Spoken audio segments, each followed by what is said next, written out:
Hello students, तो चलिए अगला टॉपिक देखते हैं, लोकस। ठीक है, आप यहाँ पे देखिए चैप्टर 6 में कोऑर्डिनेट ज्योमेट्री की एक्सरसाइज 6.5 का एक एक्सरसाइज है 6.5। अब 6.5 एक्सरसाइज में जो क्वेश्चंस हैं वो किस पे बेस्ड हैं? लोकस पे बेस्ड है। लोकस और लोकस के इक्वेशन पे बेस्ड है। तो सबसे पहले आपको पता होना चाहिए कि लोकस होता क्या है, इसका इक्वेशन कैसे बनाते हैं ना। उससे पहले कुछ बेसिक्स जान लेते हैं, लोकस के बेसिक्स जान लेते हैं, उसके बाद हम क्वेश्चन पे आएंगे। ठीक है, चलिए। तो सबसे पहले लोकस होता क्या, देखिए लोकस यहाँ डेफिनेशन लिखी है हमने। The locus of a moving point is that of a point which satisfied some geometrical condition.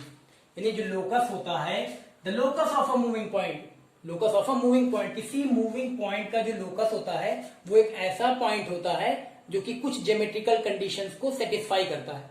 ठीक है, किसी मूविंग पॉइंट का, यहां पे देखिए the locus of a moving point is that of a point which satisfied some geometrical conditions.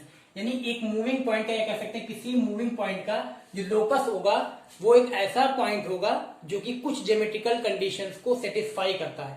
ठीक है, या अगर हम दूसरे वर्ड्स में बोले, इन अदर वर्ड्स, तो हम कह सकते हैं कि लोकस का एक्चुअल मतलब जो होता है वो पाथ होता है। लोकस का एक्चुअल मतलब पाथ होता है, यानी कि एक ऐसा मूविंग पॉइंट जो कि कुछ ज्योमेट्रिकल कंडीशंस को सेटिस्फाई करते हुए एक पाथ बनाता है, तो वो क्या होगा? लोकस होगा। ठीक, ये होगा, यही होता है लोकस। ठीक है, तो यहां पे चलिए, ये तो हो गई लोकस की बात। अब यहाँ पे अगर हम थोड़ा सा और देखिए, आपको एग्जांपल बता दे लोकस में तो और क्लियर हो जाएगा। अब जैसे मान लीजिए, चलिए हम ले लेंगे यहाँ पे, देखिए मान लिया हमने ले लिया एक फिक्स पॉइंट, यहाँ पे हमने ले लिया ये एक फिक्स पॉइंट ले लिया। चलिए हमने ले लिया ओ, एक फिक्स पॉइंट क्या ले लिया? ओ। और इस फिक्स पॉइंट से एक फिक्स डिस्टेंस पे कोई पॉइंट ले लिया हमने, चलिए पी ले लिया। क्या ले लिया? एक फिक्स पॉइंट हमने ले लिया, ये पी। ठीक है, अब यहाँ पे देखिए एक फिक्स पॉइंट हमने लिया ओ, एक फिक्स पॉइंट ओ ले लिया, और इस फिक्स्ड पॉइंट से एक फिक्स डिस्टेंस पे एक पॉइंट ले लिया, कह सकते हैं एक मूविंग पॉइंट ले लिया पी, एक मूविंग पॉइंट ले लिया पी।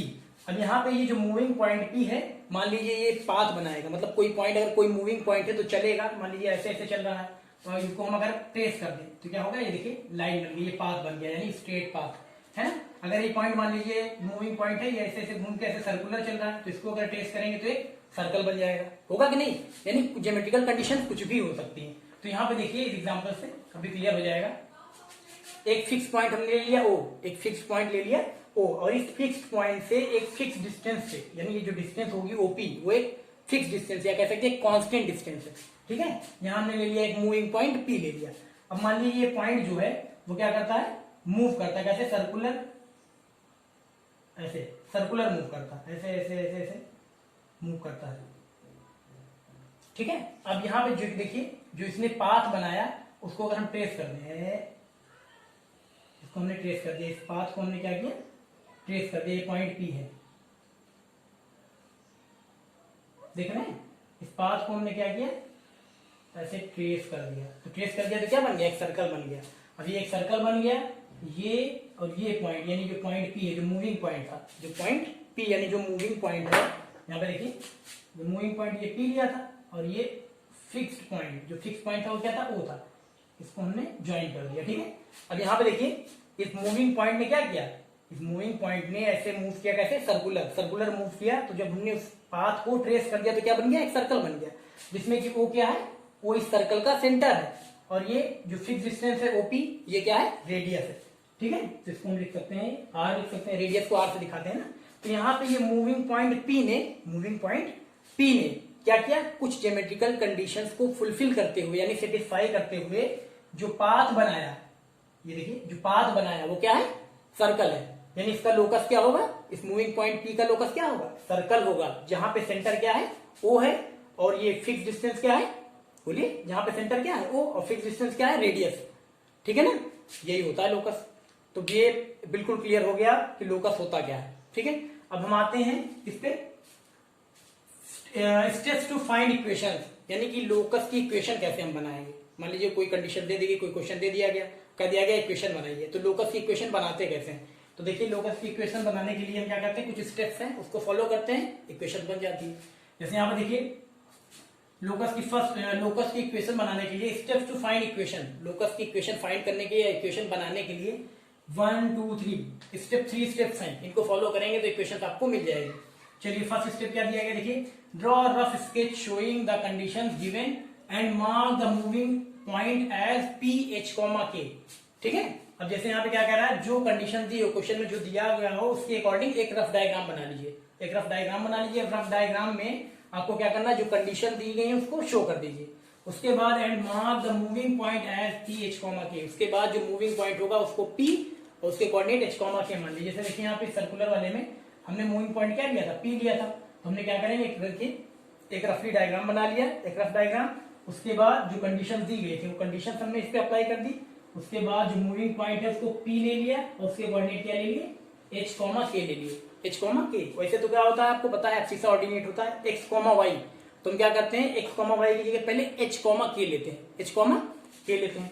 चलिए उसके बाद सेकंड स्टेप क्या है, apply the restriction conditions on point P to get relation between H and K. उसके बाद जो कंडीशन, जो रेस्ट्रिक्शन दी गई हो उसको हम उस पॉइंट, उस मूविंग पॉइंट पी पे अप्लाई कर देते हैं। उसके बाद हम एच और के के बीच रिलेशन निकाल लेते हैं, यानी एच और के फॉर्म में एक इक्वेशन निकाल लेते हैं। ठीक है, उसके बाद थर्ड क्या है, थर्ड स्टेप है replace H K with X Y to get the final equation. उसके बाद लास्ट में जब आपको इक्वेशन मिलेगा तो जहां पे एच के है, एच के की जगह क्या रिप्लेस कर देंगे, एक्स वाई, यानी एच की जगह एक्स और के की जगह वाई।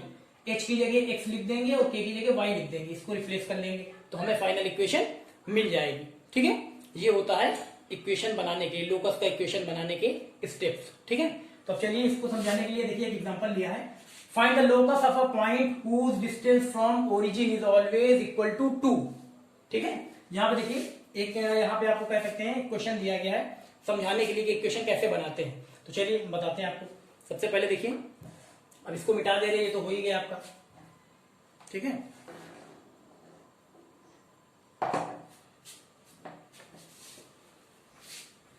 नहीं देखिए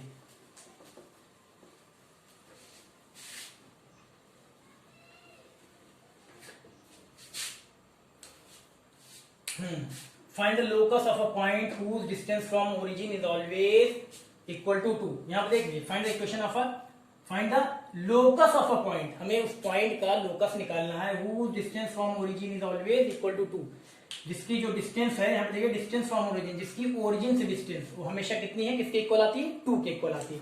तो देखिए इस कह सकते हैं इस स्टेटमेंट के अकॉर्डिंग, जैसा कह रहा था स्टेप फर्स्ट की ड्रॉ स्केच, या कह सकते हैं रफ डायग्राम, रफ स्केच या रफ डायग्राम।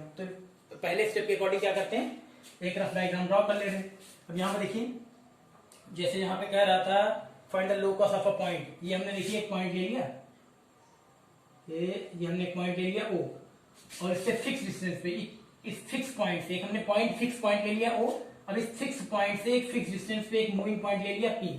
क्या ले लिया, एक मूविंग पॉइंट पी ले लिया। अब ये मूविंग पॉइंट पी जो है वो क्या करेगा, ऐसे सर्कुलर मूव करेगा। तो मान लीजिए पॉइंट पी यहाँ, ये सर्कुलर मूव करता है तो ये क्या बना, एक सर्कल बना, और ये पॉइंट पी हमने लिया है, मूविंग पॉइंट पी।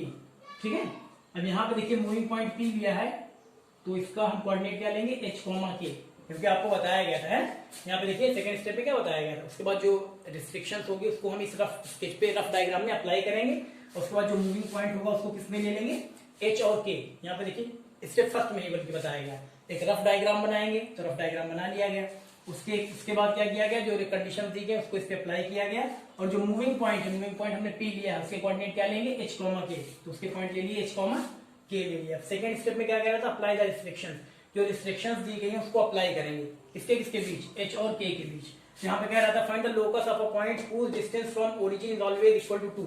अब यहाँ देखिए ये जो ओरिजिन ओ लिया है और ये जो मूविंग पॉइंट है, इसके बीच की जो डिस्टेंस है वो कह रहा है ऑलवेज इक्वल टू 2, यानी कितना कह रहा है, ऑलवेज इक्वल टू 2, यानी कि ये 2 है। ओपी कितना है, 2 दिया गया आपको, 2 यूनिट। ठीक है, अब यहाँ पे देखिए ये हमने लिख लिया। अब उसके बाद कह रहा है आप क्या करेंगे, यहाँ पे एच और के बीच रिलेशन निकालेंगे, एच और के बीच रिलेशन निकालेंगे। तो यहाँ चलिए ओपी हम निकाल लेते हैं, ओपी यानी कि डिस्टेंस फॉर्मूले से ओपी। अब यहाँ पे देखिए ओ क्या है, ओरिजिन है, तो ओरिजिन के जो कोऑर्डिनेट होते हैं वो कितने होते हैं, 0,0। ओरिजिन का कोऑर्डिनेट कितना होगा, 0,0। इसको हम लिख ले रहे हैं x1 y1 और इसको ले ले रहे हैं x2 y2। ठीक है, और डिस्टेंस फॉर्मूले से आप ओपी डिस्टेंस निकालिए, तो फॉर्मूला तो सबको पता है, ये क्या होता है, x2 माइनस x1 का whole square plus y2 minus y1 का होल स्क्वायर। तो यहाँ चलिए ओपी कितना दिया गया आपको, ओपी डिस्टेंस दी गई 2 यूनिट, तो 2 लिख लिया। अब यहाँ वैल्यू पुट करिए, यहाँ पे देखिए x1 y1 x2 y2, x2 minus x1 यानी h माइनस 0 का whole square, h minus zero का whole square plus y2 minus y1 यानी k माइनस जीरो का होल स्क्वायर। यहाँ पे हो जाएगा k माइनस जीरो का होल स्क्वायर, तो यहाँ हो जाएगा 2 is equal to h minus zero का होल स्क्वायर यानी कि h का स्क्वायर। यहाँ पे हो जाएगा प्लस k माइनस जीरो का स्क्वायर यानी k का स्क्वायर। अब यहाँ रूट लगा है तो अगर हम taking square in both side, दोनों साइड स्क्वायर ले लें तो इधर तो हो जाएगा क्या 4 हो जाएगा, इधर स्क्वायर रूट हट जाएगा यानी हो जाएगा h square plus k square. तो यहाँ पे अब देखिए हो गया सेकेंड, कह सकते हैं स्टेप सेकेंड तक हो गया। अब स्टेप थर्ड में क्या कह रहा था, replace h and k with x and y। अब जहाँ पे h है और जहाँ पे k है उसको हम x y से रिप्लेस कर देंगे, यानी h को x से रिप्लेस करेंगे और k को y से रिप्लेस करेंगे। तो हो जाएगा हमारा 4 इज इक्वल टू, ये हो जाएगा x स्क्वायर, ये हो जाएगा y स्क्वायर। तो जो इक्वेशन बनी x square plus y square is equal to 4, यही क्या हो गई आपकी फाइनल इक्वेशन हो गई, यही आपकी फाइनल इक्वेशन बन गई। ठीक है, ऐसे किया जाएगा। ठीक है ना। तो लोकस होता क्या है, उसकी इक्वेशन बनाने के स्टेप्स कौन कौन से होते हैं, कैसे इक्वेशन बनाएंगे, तो एक एग्जांपल भी आपको दे दिया गया, अब समझ में आ गया होगा। ठीक है, तो चलिए इसको कर लीजिए, उसके बाद एक्सरसाइज पे आते हैं।